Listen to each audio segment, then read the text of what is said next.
শোন, আমি আসছি, হ্যাঁ, কাল দেখা হবে।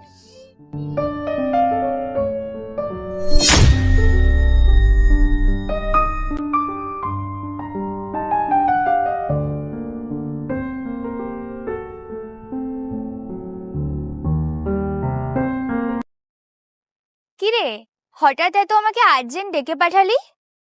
হ্যাঁ সুমি, তোর সঙ্গে আমার কথা আছে। তোর যে বয়ফ্রেন্ডটা না, ও ভালো না রে, একটা ফালতু ছেলে। তুই এক কাজ কর, তুই ওকে ছেড়ে দে না। তুই যে আমাকে এতগুলো কথা বলছিস ওর নামে, তার কি প্রমাণ আছে তোর কাছে? কতটুকু তুই চিনিস ওকে?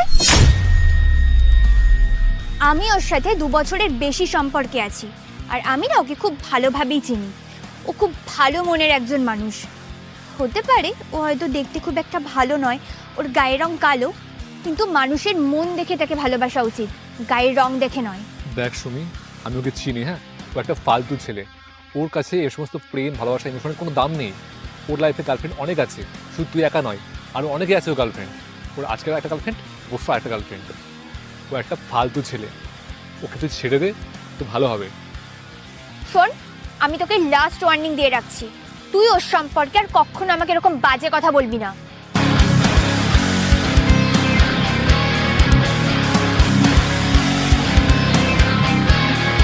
তোমাকে কিছু বলার ছিল। বলো। আই এম প্রেগনেন্ট, আমি মা হতে চলেছি। টাকা নিয়ে যাও, অ্যাবর্শন করে নাও। তোমার মতো মেয়ে একটা যায় একটা আসে, আমার কাছে এটা কমন ব্যাপার।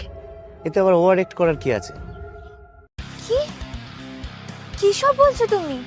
আমি তো তোমাকে ভালোবাসি। ভালোবাসা, ভালোবাসা মাই ফুট। চল এখান থেকে।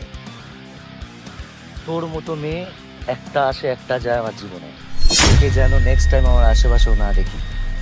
আন্ডারস্ট্যান্ড?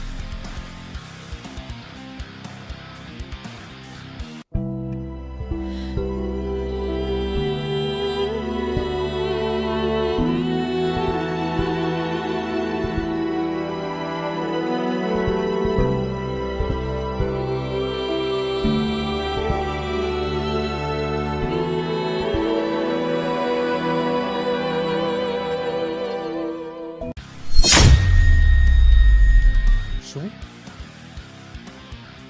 সুমি তুই এখানে এসব তুই কি করতে গেছিলি? সুমি, তো কি হয়েছে রে? আমার জীবনটা শেষ হয়ে গেছে।